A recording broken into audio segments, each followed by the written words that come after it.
fact, because you don't have people in the church that has the vision of the church. Everybody got their motive why they there at church. You know, they got a good praise and worship team, or they got a lot of nice looking men. They got a nice looking women. Or you know what I'm saying? They got a big edifice. Or, you know, but it's not for the real reason. And see, and that's why a lot of these spirits are taking over these ministries, because nobody ain't discerning the spirits that are going on in these churches.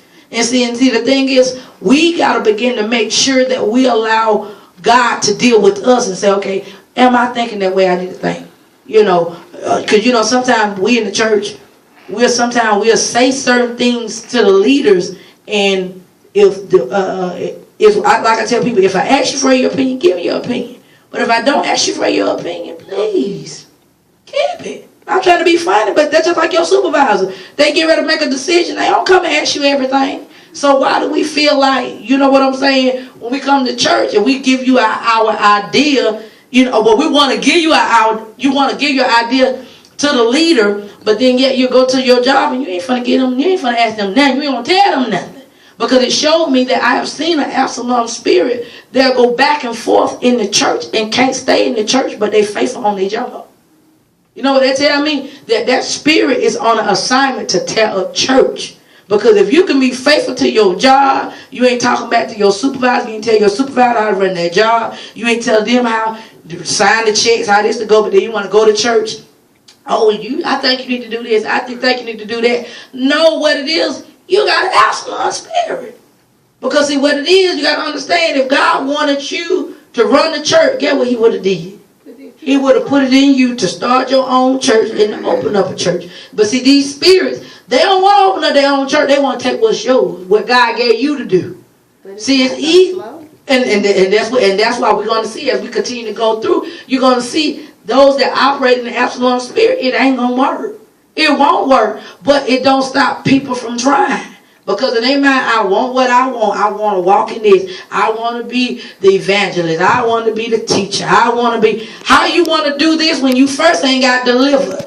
How you want to sit up there and try to teach something? You first got to be able to live it. And see, and that's the thing, that you got these spirits in operation, because it's a strong spirit of rebellion.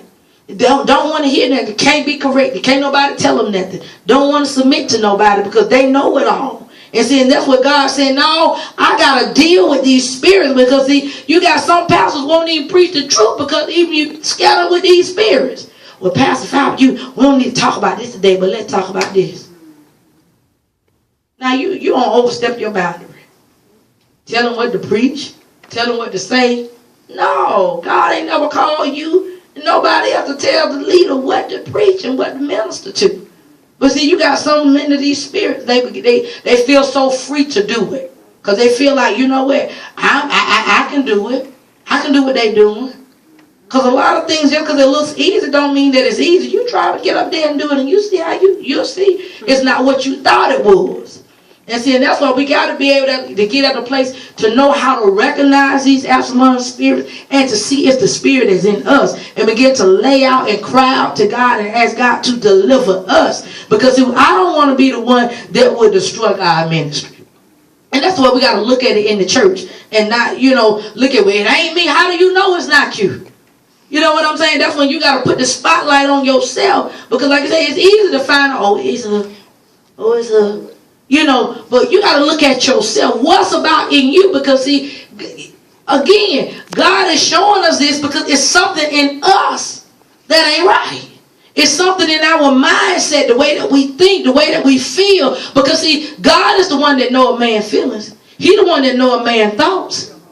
Come on, he the one that knows our hearts. So he ain't going to be saying something that we got to deal with this if it ain't so. To be at a place too, not that you're be at a place even if somebody's trying to pull you up there to say, no, I know my place. Because see, you got some people with the Absalom spirit, they'll try to push other people. You know what? Well, you really need to be the armor bearer because you look like it. You play the part.